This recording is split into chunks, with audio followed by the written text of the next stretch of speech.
The Chicago Bears launched their 1963 grid campaign at Green Bay against the defending NFL champions, the Packers. The Packers haven't lost at home since the Bears turned the trick in 1960.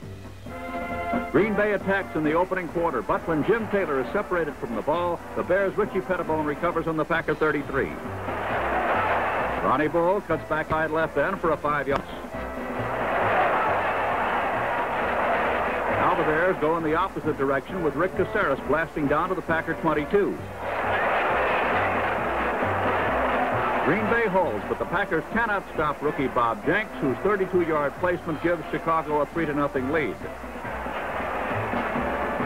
The world champions come storming back with jarring Jim Taylor ripping up a 9-yard run. On the famous Green Bay power sweep, Tom Moore turns the corner and reaches the Chicago 48. Bart Starr, Green Bay's fine field general, hits the mark with a first down flip to Ron Kramer. But the Big Bear defense puts an end to this drive, and the Pack is forced to settle for a 41-yard Jerry Kramer field goal, which ties the score at 3-all. Midway in the second period, Willie Gallimore gets loose at left end and goes for 8 yards. A short flip from Billy Wade to Mike Ditka is good for a first down at the Green Bay 40. Wade looks for another receiver, but when he can't find one, he chugs along for a 10-yard gain.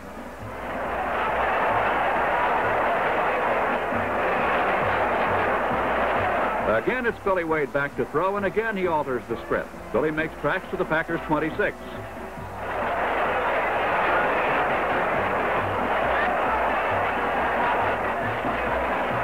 A swing pass works to perfection. It's Wade to Bull, with Mike Ditka supplying the key block. Ronnie races 22 yards down to the Green Bay 4-yard line. Actions on the snap. Green Bay's Henry Jordan recovers as the Packers preserve their 3-3 standoff. The Packers are bottled up in their own territory, though, and Jim Taylor can't do much about it. The mighty Bears show no mercy as they bury Tom Moore at the line of scrimmage. Unable to run, the Packers attempt to pass, but they're foiled again as a savage tackle by McRae jolts the ball from Boyd Dowler. The half ends with the Bears and Packers still tied at 3-3. In the third quarter, the Bears gain possession on a Rosie Taylor interception. Marconi begins a goalward march with a 9-yard gain. The Bears have seldom looked better. That's Wade throwing now. Bull receiving and running hard for 21 yards to the Packer 35.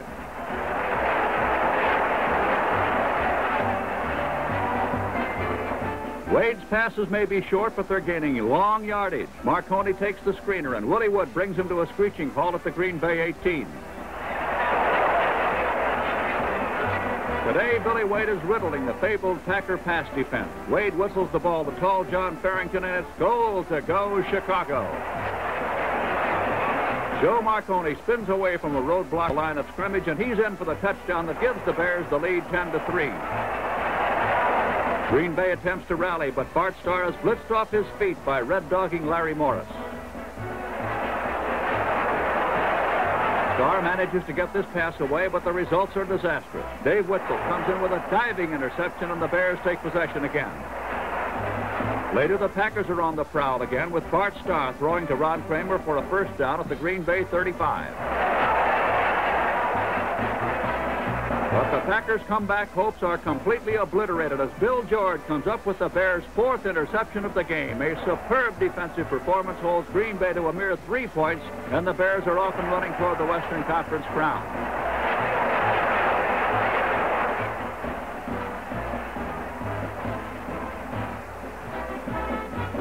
Game number 2 in the grueling 14-week NFL grind finds the Bears invading Minnesota's Metropolitan Stadium to tackle the improved Vikings of Norm Van Brocklin.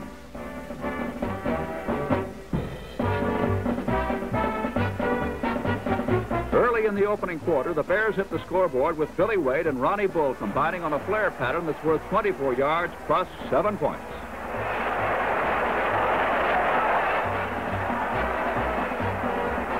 The Vikings tie it at 7-all, but the Bears come on with a rush that finds Wade throwing to Mike Ditka for a 36-yard touchdown to highlight a convincing 28-7 conquest by Chicago.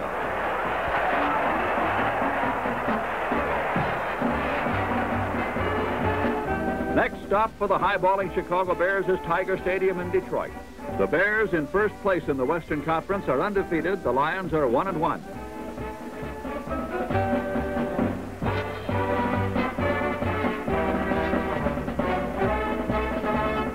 The Bears score on their first series of plays. Wade spears Angie Koya with a payoff pass, and Chicago leads by 7 points. Early in the second quarter, flanker back Johnny Morris beats all-pro defender Night Train Lane for another Chicago tally, and the Bears are on top 14-0. Chicago is dominating the game. It's Wade to Ditka for a third TD and a 21-point Bear bow. Detroit is forced to play catch-up football, and against the Bears, this is a dangerous game. Milt Plum's pass is plucked out of the air by Richie Pettibone. And Richie really does things in a big way as he gallops back 66 yards for the play of the day. The Bears coast to a 37-21 victory as they continue on top of the Western Conference.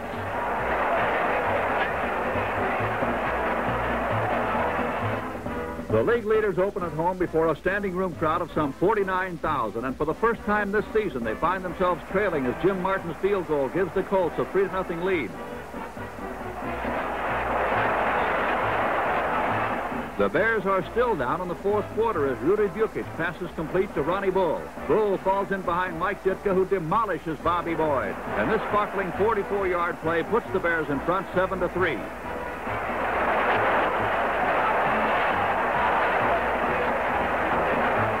Roger LeClaire clinches the game with a 16-yard field goal to cap a come-from-behind 10-3 Chicago victory.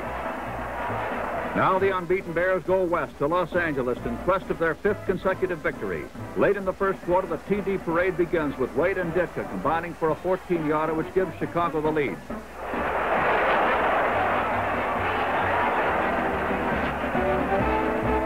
In the second period, Zeke Bratkowski's pass intended for Red Phillips is swiped by Benny McRae, and McRae goes all the way 35 yards for a touchdown on a 14-0 Chicago margin.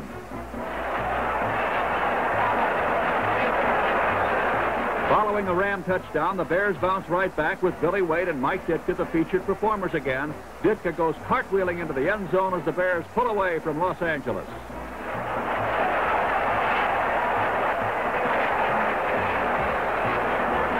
And in the fourth period, it's Bukic to Ditka, who tacks up his 4th touchdown of the day as the Bears pile on the points. To close the scoring, Bukic hits Bo Farrington for the final touchdown. It's their finest offensive showing of the season. The Bears bury the Rams 52-14.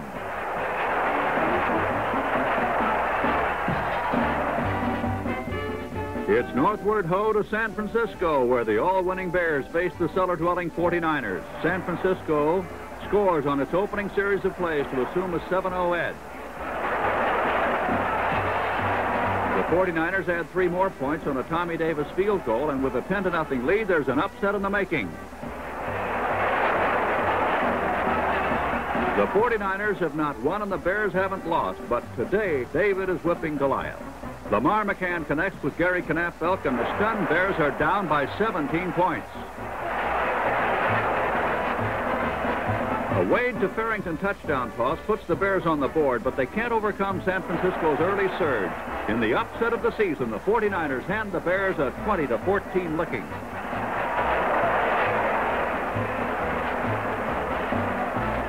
Their perfect slate ruined, the Bears return to Wrigley Field to face their first interconference foe of the season, the Philadelphia Eagles.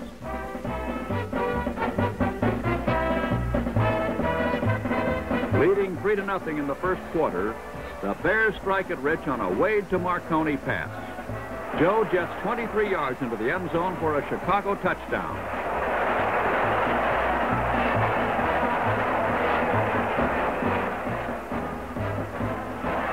It's 10-7 in the third period, but Willie Gallimore changes that with a 7-yard bolt into the end zone.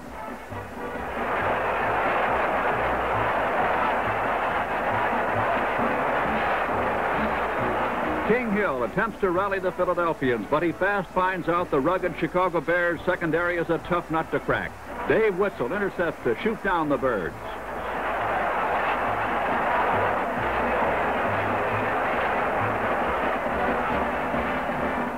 The Eagles get the ball again, and Hill is still in there pitching. King can't do a thing, though, as Rosie Taylor sews up this interception to thwart another Eagle effort.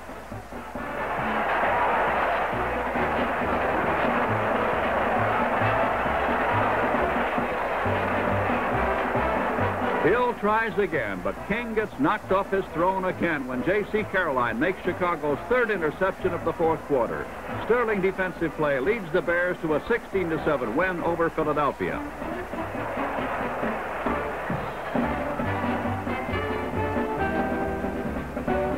The Bears barge into Baltimore Memorial Stadium, where a packed house sits in stunned awe as the Hallis Hotshots hit heavy and hard.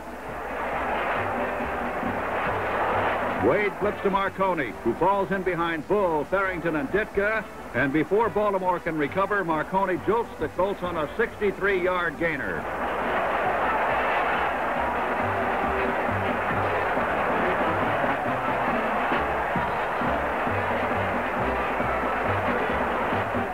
Rick Caceres rips over right tackle, and the ball is on the Baltimore 8. Wade wedges his way into the end zone as Chicago leaps in front 7-0.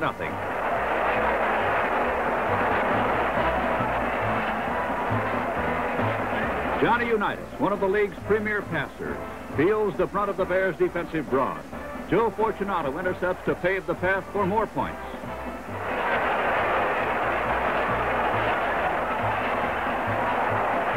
Wade lobs a short pass to Caceres. The Colts are caught holding, but that doesn't bother the Bears. Caceres scores, and it's Chicago 14, the Colts nothing.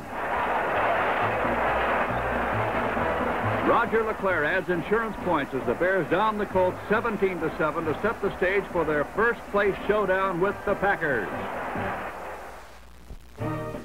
Green Bay comes to Wrigley Field for its monumental meeting with the monsters of the Midway. First place is at stake, and this is 1963's top Western Conference attraction. Opposing coaches George Halas on the left and Vince Lombardi exchange greetings as their two great teams meet before an overflow crowd of some 49,000. Papa Bear George Halas pins his offensive hopes on the capable shoulders of quarterback Billy Wade. The Iron Man, Mike Ditka, is Wade's favorite receiver. When Billy has to pull the string on a long one, look for speedy Johnny Morris to be on the receiving end.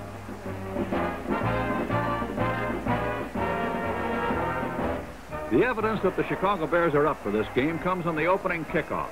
The Packers receive, and Herb Adderley takes Bob Jenks' kick. J.C. Caroline sprints downfield and upends Adderley with a terrific tackle. Caroline's defensive gem put the Packers in the hole early in the game.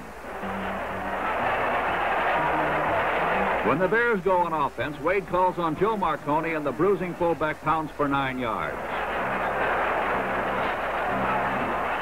The Packer defense feels the sting of Willie Gallimore, who finds a hole inside left end and makes it to the Bear 45. Adjusting his offense to combat the defense, Billy Wade goes to the air. Mike Ditka has it, and it's a 16-yard gain. The call goes to Roger LeClaire, and his 29-yard field goal attempt is perfect. The Bears take a 3-0 lead after 5 minutes. Later in the first period, the Bears mount another offensive. That's Joe Marconi bursting up the middle for 7. Chicago is demonstrating perfect ball control. Willie Gallimore skips to a first down on the Packer 34. Now with 4th and 14, the Bears summon Roger LeClaire, and Roger is true with a mighty 46-yarder. It's Chicago 6, Green Bay nothing.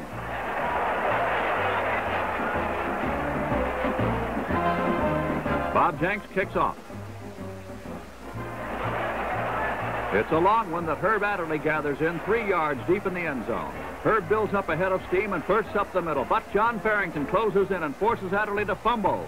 Roger LeClaire recovers for the Bears on the Green Bay 36.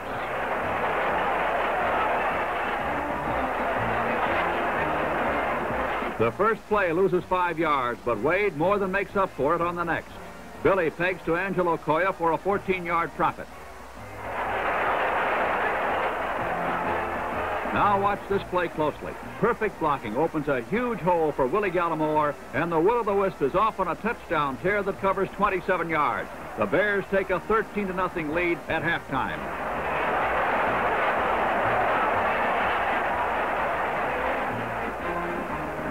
Third quarter highlights find the Bears pacing the Packers once again. Joe Marconi goes wide right for 7. Billy Wade calls for a screen pass. He flips to Marconi, and Joe takes over from there. Marconi moves for 28 yards, and the Bears set up shop on the Packer 43.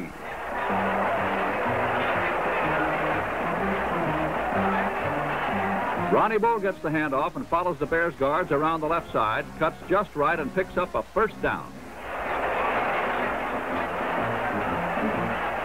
Wade to Bull again. This time Ronnie tries the right side and adds 8 more yards.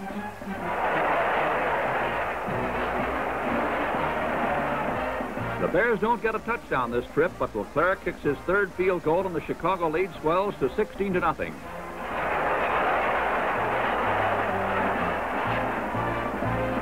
In the final period, the Packers try to move the ball on the arm of Zeke Bratkowski, but Dave Witzel gets into the act with a sparkling interception on the Bear 35.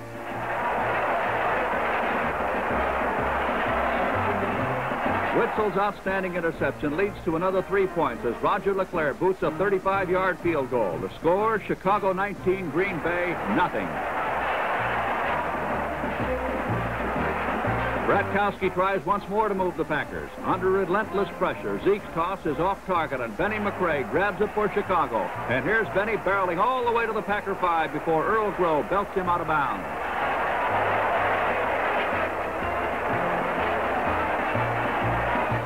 Billy Wade rolls out right, fakes a pass, and ducks into the end zone. In the closing minutes, Green Bay gets on the board with a touchdown, but it's not enough to overcome a superlative performance. Aided by 3 fumble recoveries and 5 interceptions, the Bears humble the Packers 26-7 to take first place in the West. Undisputed leaders of their conference, the Bears travel to Pittsburgh to tackle the Steelers. The Bears dispel any fear of a letdown as Billy Wade shocks the Steelers with a long pass in the opening period. John Farrington tucks it in, and this 54-yard play terminates on the Pittsburgh 1-yard line.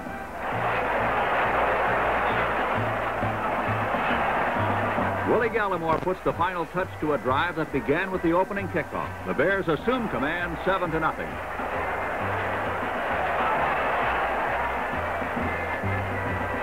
The Steelers tie it up, but the Bears come back with a roar. Wade pinpoints Ditka, and Chicago is 1 yard away from a score. Ronnie Bull goes in, and the Bears are on top 14-7.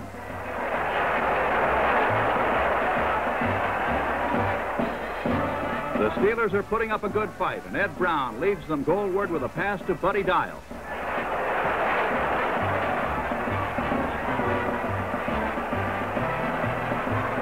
Looking for more time to get off his tosses, Brown throws from a spread formation. Roy Curry, rookie halfback from Jackson State, is waiting to accept the pass and races to a 31-yard touchdown. As the half ends, the score is all tied up 14 apiece.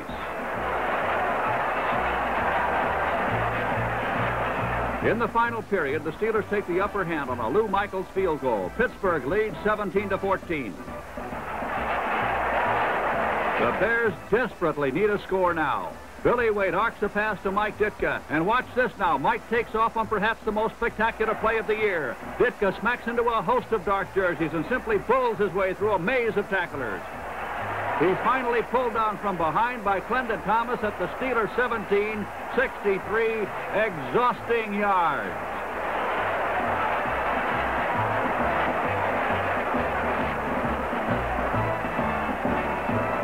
The fate of Chicago now rests with Roger LeClaire. He comes through with a 17-yard field goal, and the Bears salvage a 17-17 tie against Pittsburgh. Every team is loaded for Bears, and the Minnesota Vikings are the latest to try to trap the Western Conference leaders.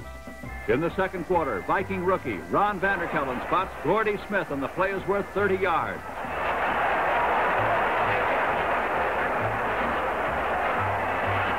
Tommy Wilson plunges for the touchdown as the Vikings take the advantage 10-3.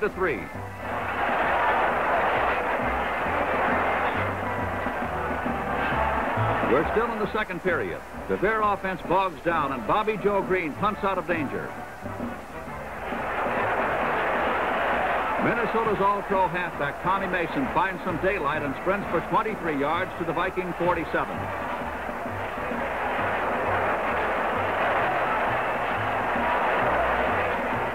The Bears are blitzing on this next play, but Vanderkellen, a carbon copy of Fran Tarkenton, scrambles out of trouble. Ron throws on the run to Gordy Smith, and Gordy gouges the Bears on a 53-yard touchdown sprint. The surprising Vikings are on their way to an upset as they lead at halftime, 17-3.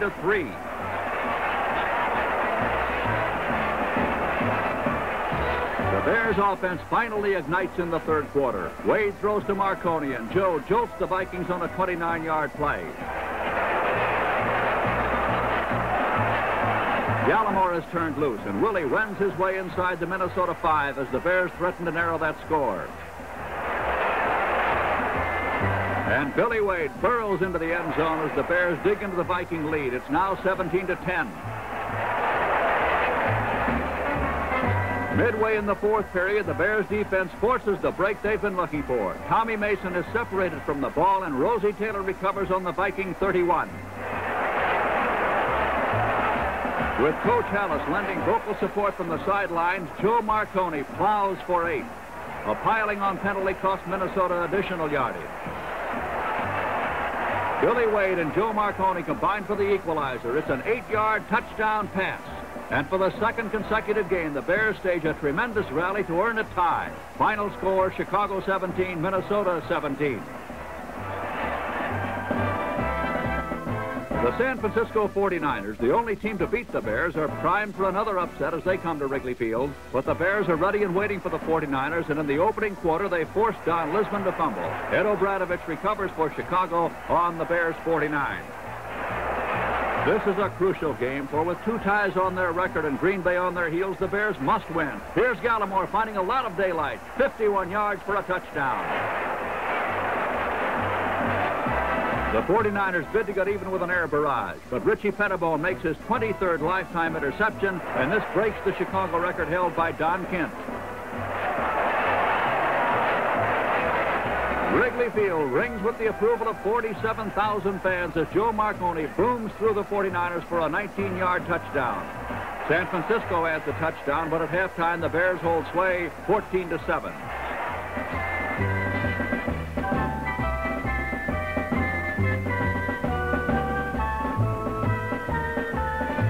The Bears offense builds momentum in the third period as Billy Wade passes. John Farrington has it, and before the 49ers can catch him, Big John completes a beautiful 41-yard play to the 15-yard line. Wade, who ranks with the better running quarterbacks in the league, follows Marconi into the end zone, and the Bears have a touchdown. Chicago 21, San Francisco 7.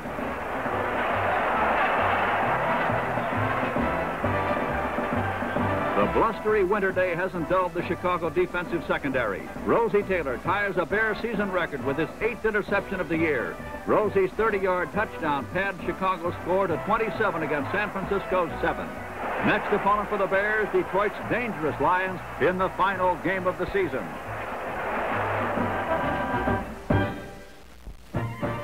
After 13 weeks of fierce competition, Wrigley Field is packed to the rafters, and rightly so, for the Bears must defeat or tie Detroit to win the NFL's Western Conference Championship.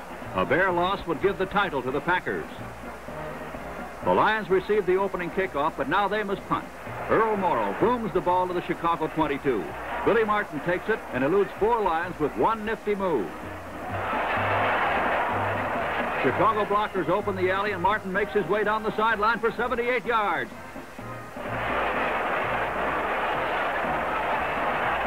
But, and it's a big but, the officials have ruled that Billy stepped out of bounds at the Lion 40-yard line.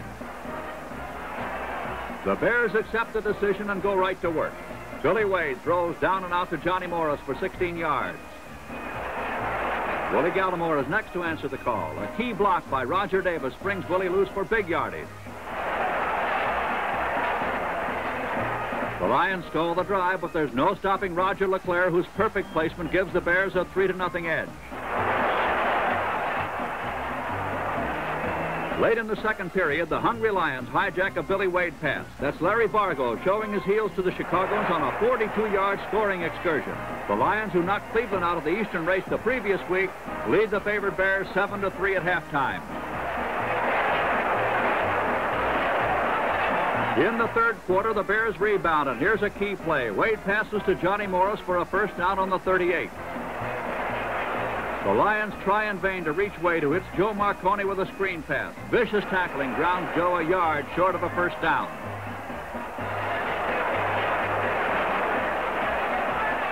Billy Wade smacks into that tough Lion line for the important yardage that keeps the Chicago Flame lit. Now from his own 49, Wade spears Johnny Morris on a slant pattern. Johnny reverses his field, gets help from Mike Ditka, and it's a foot race to the end zone. Morris wins, and the Bears are back in front 10-7.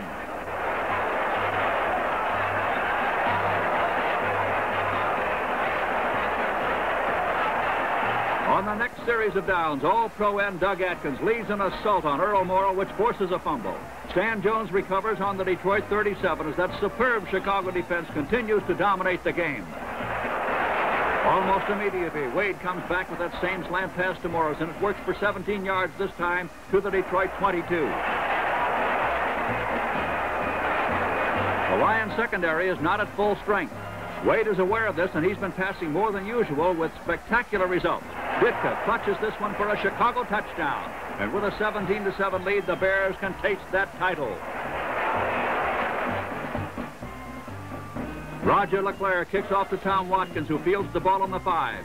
As Tom follows his interference to the right, Larry Glick, the rookie member of the Bears bomb squad, lowers the boom on Watkins to end the period. Now the fourth quarter opens with Morrall passing to Gale Cogdill, who fights his way to a first down on the Lions' 30. The Bears put the heat on Mr. Morrall, but he manages to make a connection with Nick Pietrasante. It's another first down for the Lions, who aren't conceding anything. Morrall lays one on the line to Terry Barr, who almost loses the handle but hangs on for 6. The Chicago secondary finds trouble stopping the Morrall to Barr combination. Terry takes the ball away from Benny McRae for a first down on the Bears' 20. On a delayed handoff, Tommy Watkins breaks into the open, and it's goal to go for the Lions on the Chicago 4-yard line. On second down, Morrall looks for Terry Barr and finds him in the end zone. The pressure is tremendous now as the Lions narrow Chicago's lead to 17-14. Uh-oh, he's still holding on. The Bears need at least a tie to win the Western Division Championship. With 3 minutes and 22 seconds to play, the Lions work the delayed handoff to Watkins again. Tommy almost goes all the way, but Roosevelt Taylor and Benny McRae combine to check his flight. Now Detroit challenges the Bears with short passes. Morrall and Cogdill manage 5 yards on this play. The Lions are on the Bear 27. Doug Atkins doesn't let Darrell Sanders prevent him from ruining this pass play, but Chicago fans remain on the edges of their seats. The Lions have 2 more opportunities to score a touchdown. Benny McRae slices that to 1 as he breaks up a Morrall to Barr combination. On fourth down, Ed O'Bradovich deflects Morrall's pass as the Bears preserve their slim lead. Chicago fails to make a first down, and the Lions have the ball again on their own 33. 53 seconds remain. A now desperate Earl Morrall passes to Terry Barr. Benny McRae comes up and slams him to the ground. The Bears defense sets a new team record with 39 interceptions as Davey Wetzel makes his clutch interception and streaks 39 yards to make that final score 24-14 Bears. And for the first time since 1956, the Bears are the Western Conference kings. The NFL title game matches the immovable object, the Chicago Bears, against the irresistible force of the Eastern Conference champions, the New York Giants. It's the league's finest defensive team facing the top offensive team. Y.A. Tittle sparks the Giant assault in the very first quarter with a screen pass to Morrison.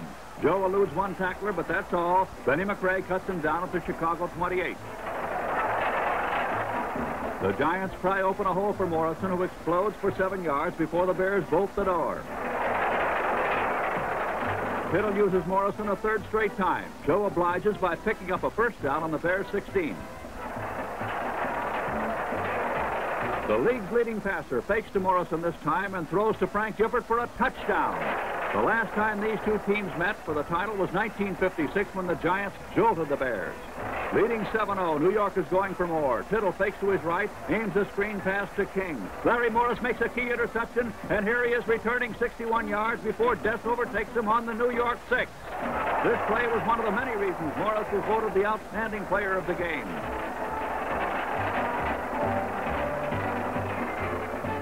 Billy Wade feeds the football to Ronnie Bull, who cuts inside Ted Karras' block and gets to the 2. In the final play of the first quarter, Wade follows Mike Pyle into the end zone, and the championship game is squared away at 7-7. And the Wrigley Field faithful are delirious. Roger LeClaire kicks off to begin the second quarter. Waiting for it on the 14 is Eddie Dove. Dove hightails for 24 yards before Jim Cadillo drags him down. Joe Morrison, making a pest of himself, reaches midfield before he's hauled down.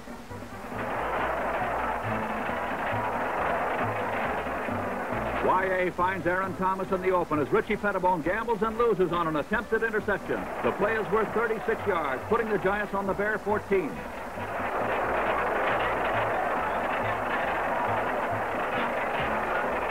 Tittle sends Phil King up the middle, and King blasts to the Bears' 9. King batters his way to the Bear 5, but now the Chicago defense becomes as sturdy as the Rock of Gibraltar. The Giants are forced to go for a field goal. Don Chandler's kick is true from the 13. New York carries a 10-7 advantage into the third quarter. Roger LeClaire gets things started by kicking off to Hugh McElhenney at the 7. Hugh sidesteps J.C. Caroline and a host of other Bears as he tears for 47 yards. Roosevelt Taylor is the one Bear hurrying Hugh cannot avoid.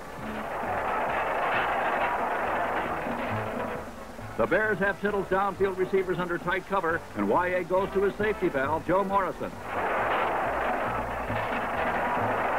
Morrison drops to a first down at the Bear 35. Tittle keeps plugging away with passes. It's in the air. Davey Witzel intercepts as once again the defense is responsible for turning the tide in Chicago's favor.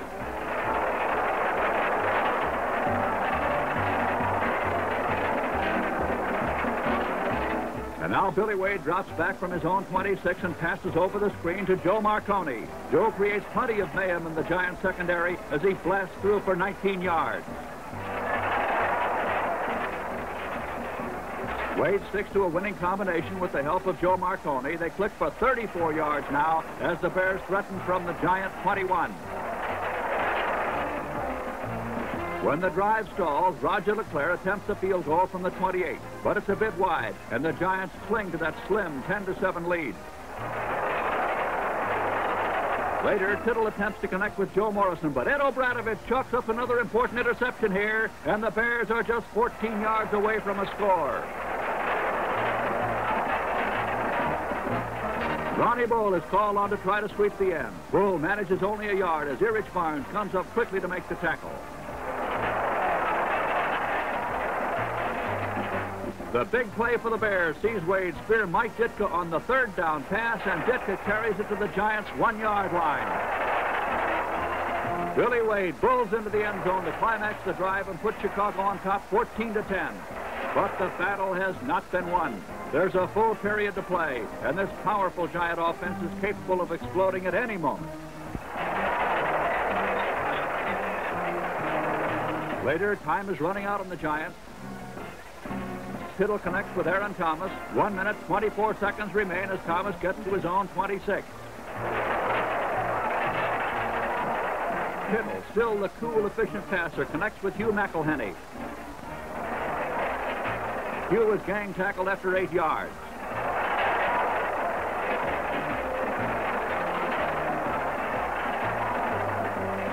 Tittle, a stickler for sticking with a play that worked, hits McElhenney for a first down at the 46. The Giants are on the march. With 32 seconds left, Tittle completes his fourth pass. This one to Frank Gifford, who is stopped on the Bears' 39 by Benny McRae. And now 10-second show on the clock as Tittle steps back from the Bear 39. He fires goalward to Del Schaffner, but Y.A. is off the mark, and Richie Pettibone makes the biggest interception of his career. Time runs out, and the Bears win the World Championship 14-10. Hey, hey! George Halas's Monsters of the Midway have accomplished what they set out to do almost 6 months ago. For the first time since 1946, the Chicago Bears are the champions of the world. A great climax to a wonderful season for the grand old man of football, Papa Bear, George Halas.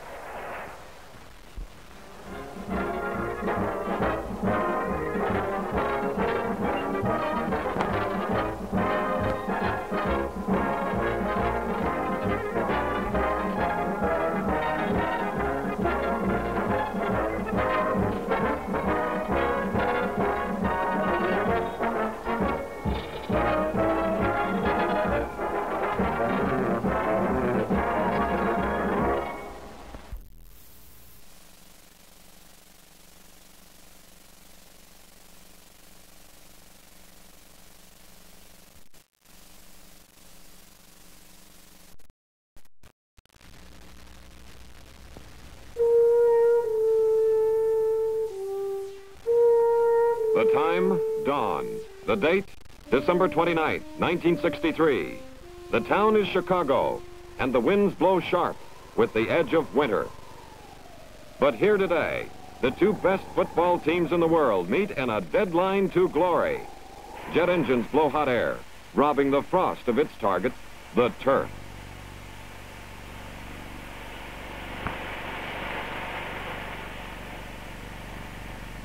Even the pride of the Middle West, hay, has been used and must now be baled again and hauled back to the farm. But the bite of winter is nothing to these fans, here to see the championship of the National Football League. And for the man in the hat, this is truly a sentimental journey. The name is Halas, George S. Halas. He's coach of the Chicago Bears, champs of the West. Football he loves, and he plays to win, with ruggedness like this.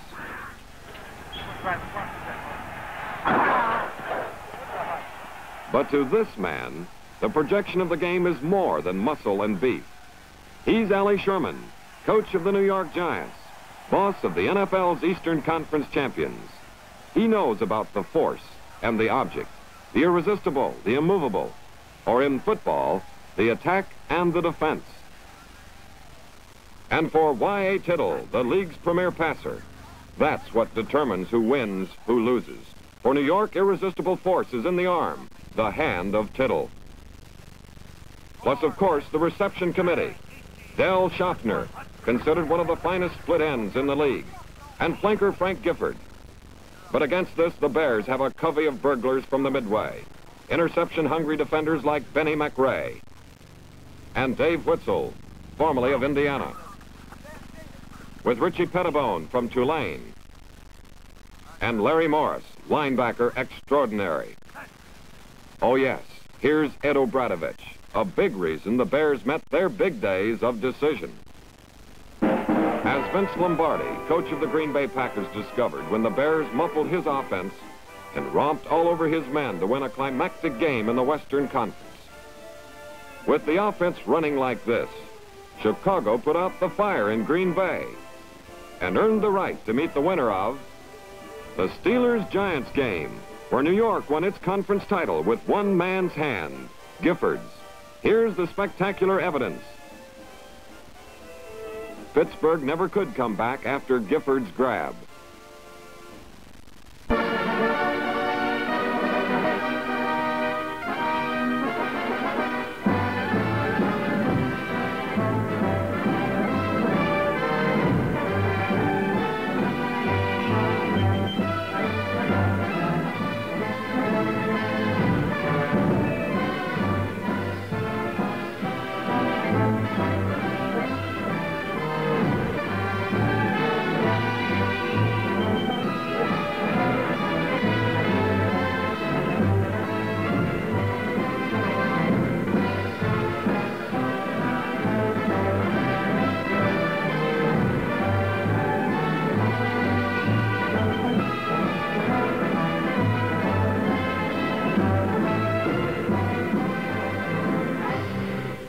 Officially, it's 11 degrees. Unofficially, we'll call your own shots.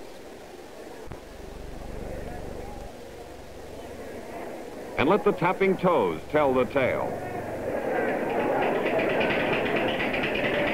The Giants in white and the Bears in deep blue meet at midfield.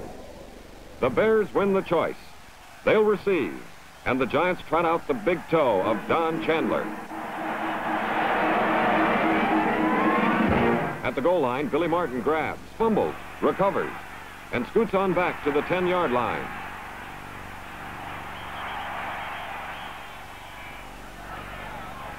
For quarterback Bill Wade from Vanderbilt, it's the circle route and a first down for the Bears.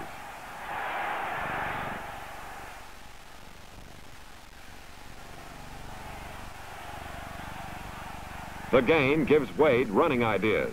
He fakes one handoff, then gives the ball to Willie Gallimore. But Willie gets spun right into the arms of Sam Huff and Andy Robustelli. That netted only a yard, so Wade calls his own number. Up the lane behind blocker Mike Pyle of Yale. Jim Patton and Dick Pesanen close the gap so suddenly the ball squirts free. And there's the Giants' Erich Barnes with a fumble.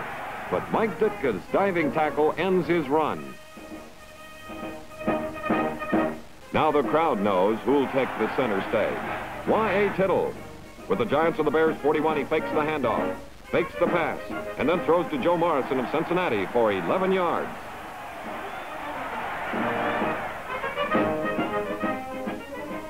"200-pound Morrison gets another call, up the middle for 6 yards. Linebacker Joe Fortunato from Mississippi State slows him up, and little Roosevelt Taylor shoulders him down. But now the Bears know they've got unwelcome company deep in their own territory. Another call, another Morrison run. Tittle's going for the middle. He catches the Bears looking in, and then Y finds Frank Gifford going out with a touchdown pass. For Giants rooters, that's perfection. And so is the kick that Chandler rides home to make the score Giants 7, Bears 0. After a mere 7 minutes of play, here's Chandler back at the tee for the kick that Ronnie Bull takes at the 4 and gets 14 yards before Dick Lynch sends him sprawling. Now it's catch-up football for Wade, who goes right to fullback Joe Marconi. Patton slips off a block to bring him down. But kick the Bears must. A 40-yarder by Bobby Joe Green from Florida.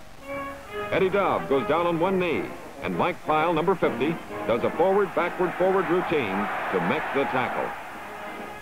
It's Tittle time to discover the best defense in the league.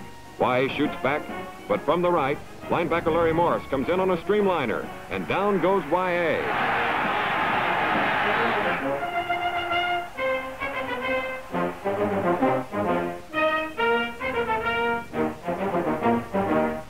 For Hallis, who won his first pro championship 42 years ago, this is football.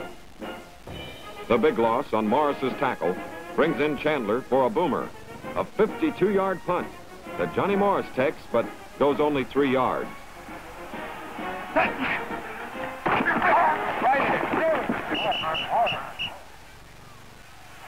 Bears ball, Wade signal, Gallimore's sweep, then Huff and Barnes, a fumble, and Pesanen swoops in to take it for the Giants.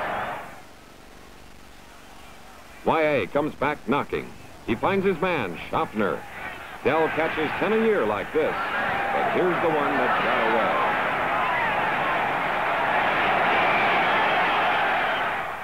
That's a break for the Bears.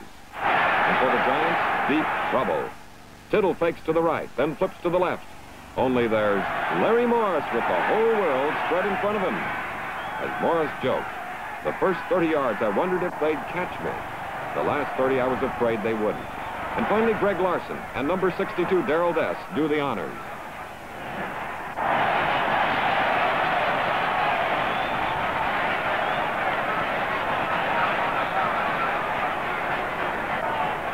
The Bears turn to Bull from Baylor. Sam Huff wrestles him down.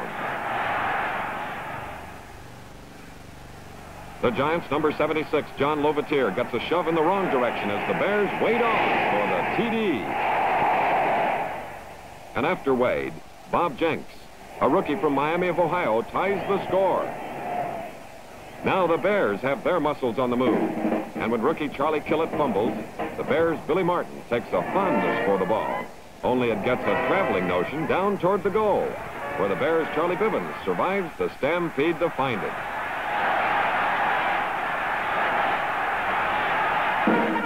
It's great until the Bears are called offside and must do it all over again. As the second period starts, Dove and the ball stay together for 24 good yards.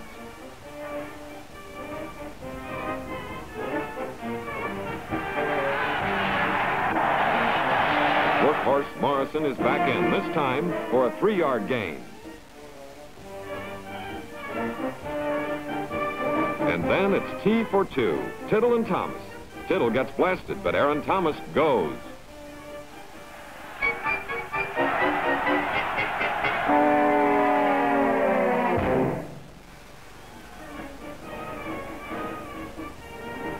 Other gains put the Giants on the Bear 3.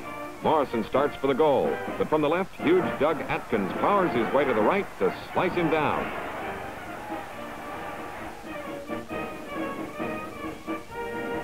And here's more pursuit as galloping Obradovich charges from right to left.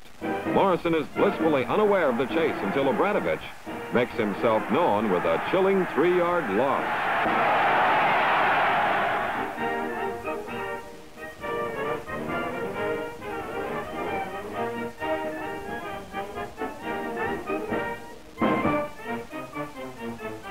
And chilled the Giants are. Having tried 2 power plays, Tittle sets up the Bears. He hopes for this. But Phil King and the ball get a quick divorce.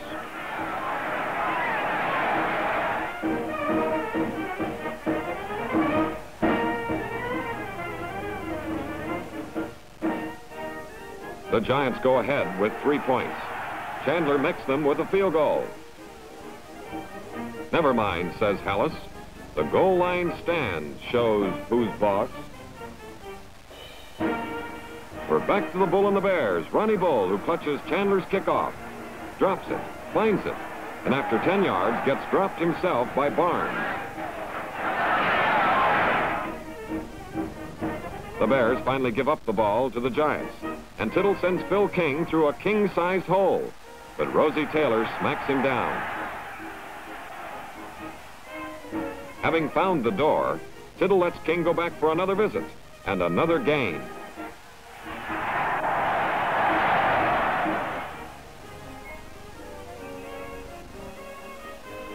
For the Giants, here's disaster on the run. Tittle starts back, stumbles, straightens up, and linebacker Morris cuts him down.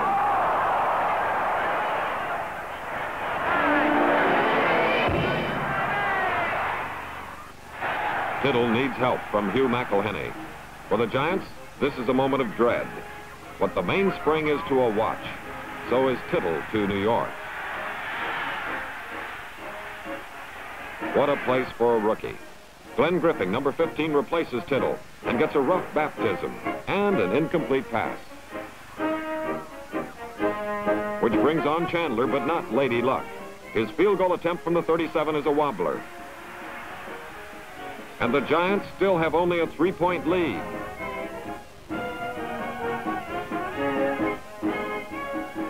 Wade's arm lines a needle-threading pass to a perfect button-hook pattern with Angie Koya midway between Al Gursky and Dick Lynch. Wade warms up the airwaves with another, this time to Mike Ditka from Pittsburgh. But that was line's end, and the action slows to pinpoint the kick of the game. Green's 48-yarder that goes popping out of bounds. Just where? Well, seat of the pants is what they call a marker that can't be missed on the 2-yard line. That's a kick to remember as the half ends with New York still leading. But the big question is, what about Tittle?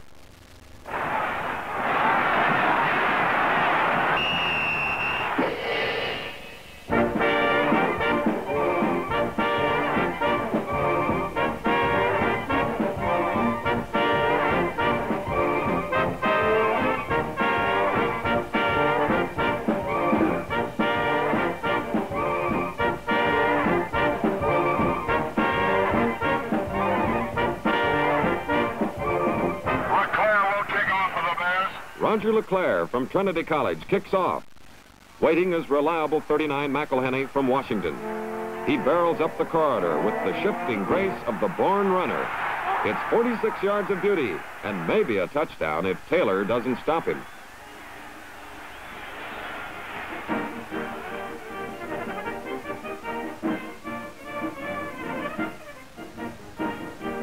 Tittle's back. Massive Atkins welcomes him, and such a welcome. But Morrison takes the pass and sails up the sideline. He outruns Fortunato temporarily. Benny McRae joins in.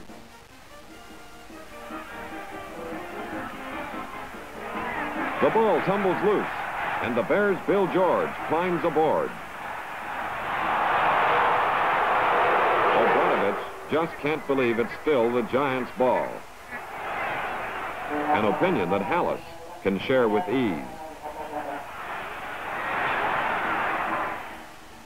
For Tittle, it's one more chance to pick the Bears apart with a pass ticketed for Schaffner. Only Dave Witzel is the middleman with a vital interception.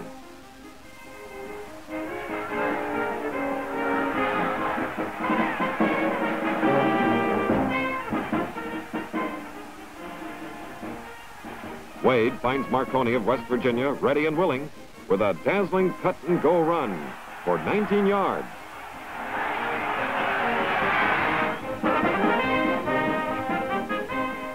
Come on, 28. Wade spots Marconi again, this time for 34 yards, and down to the Giant 21. But 3 more passes fell earthbound for no gain, and LeClaire's field goal, while it was long enough, was off the course.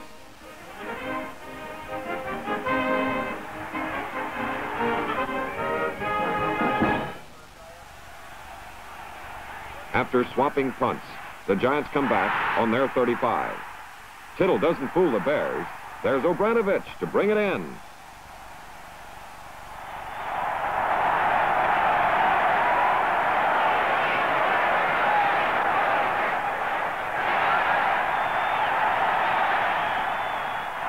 Wade's mission, take the Bears in for a score. Wade's technique, send Bull to the right. Result, Barnes turns up with a classic tackle.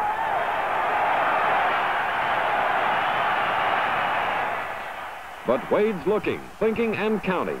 A few steps back, a perfect pass to Ditka. And only Pessinen's never give up tackle saves the touchdown.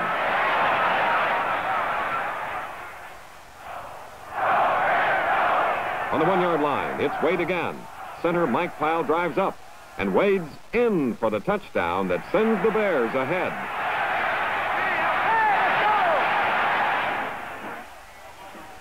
And an extra point. With the Bears in front, 14-10, LeClaire's kick goes to Dove. There's touchdown in his thinking, but Benny McRae and Larry Glick banish that thought.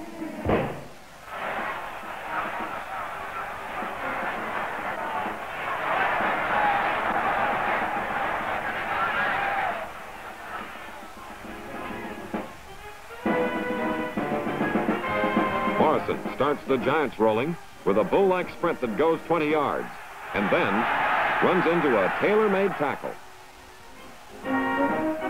There's your cold for you as Tittle tries again for Thomas. And Richie Pettibone comes flashing up, larceny in mind, but butter on the fingers.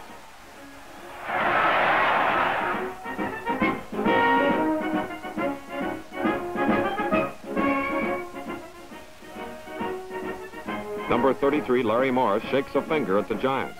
Tittle ignores him and lets fly. The bomb intended for sprawling Gifford floats on to nowhere. Tittle's looking, and when he sees Schaffner, he throws. Incomplete. Chandler gets the call again. Assignment, a high kick that'll let the Giants hit the receiver before he goes anywhere. Success? Ask Johnny Morris, who got just 2 yards. But as the fourth quarter opens, the Bears couldn't mount their attack, and the Giants are routing Morrison around left end. That's John Johnson, number 76, who pursues him and smacks the whole party to earth. On the next play, Johnson gets another hand on Morrison, who joggles on for 3 yards only to lose the ball. A fumble that Richie Pettibone is only too happy to take care of.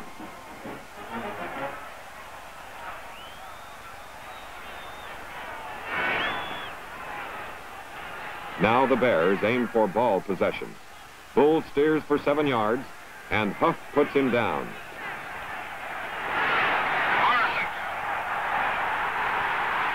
Wade, using a little in-and-out football himself, gets away from the line with an 8-yard pass to flanker Johnny Morris.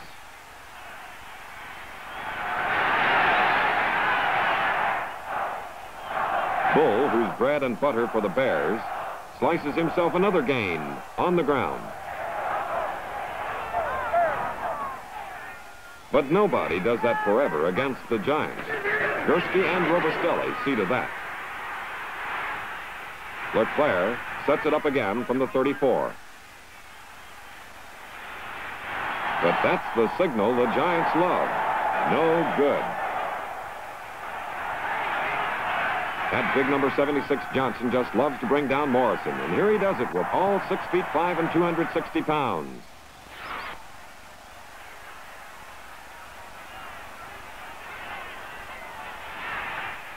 Tittle's got a barrel of time. Time for Schaffner to outrun both Witzel and Roosevelt Taylor. But the ball outruns everybody. Y.A. takes the snap ball for a second. It pumps up, and Y.A. makes a one-handed recovery.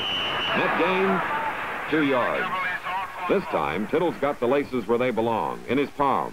And the ball steams into Alec Webster's waiting hands. Tackle Stan Jones races back to bring him down. But now the Bears are wise to Webster. His draw play is smothered.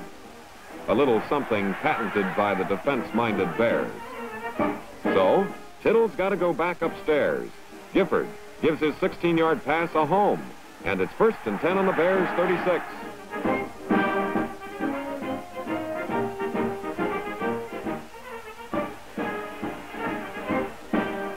Tittle has the field to explore. He's all alone. And so is Aaron Thomas. Linebacker Morris, the player of the game, comes ricocheting in. He hits Tittle. The pass flutters like a wounded duck. Gifford slips. Benny McRae lights up the Rockets to take an interception, number 4. For the Bears now, this strategy. Keep the ball on the ground, but most important, keep it. Ronnie Bull slides by Jim Catcabbage, outruns Jerry Hillebrand, and makes his way for 12 big yards. Who stops him? Huff and company.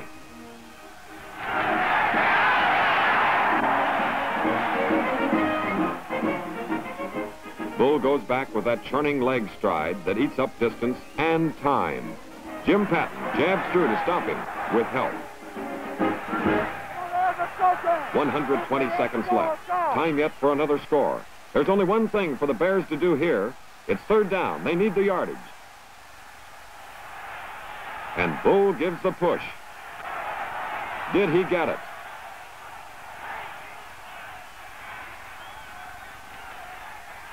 The Giants' Dick Lynch gives the word.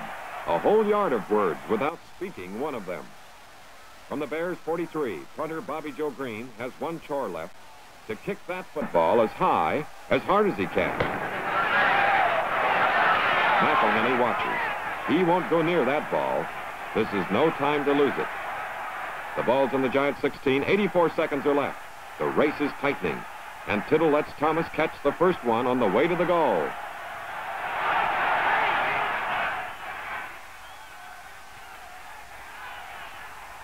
Shot number 2 out of the Tittle bag. A throw that picks up 8 more yards.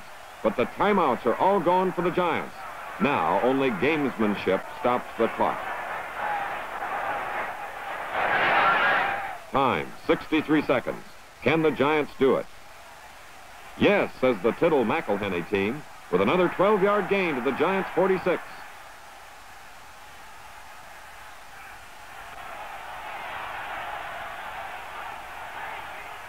No huddle, just line up fast.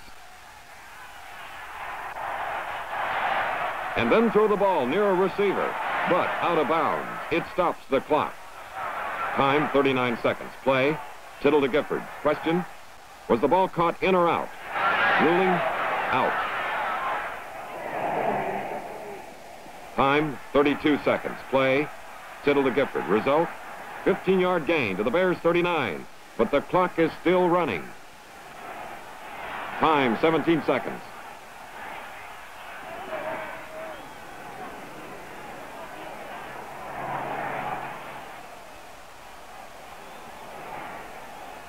Tittle passes out of bounds. The clock stops. Time, 10 seconds. It's shoot the works, go for broke. The last pass. Target, Schaffner. But it's Richie Pettibone coasting back, interception number 5. The best defense in the league has done it again and made the Bears the world champions by a score of 14-10.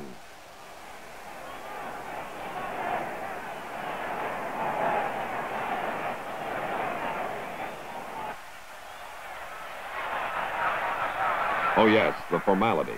The last 2 seconds.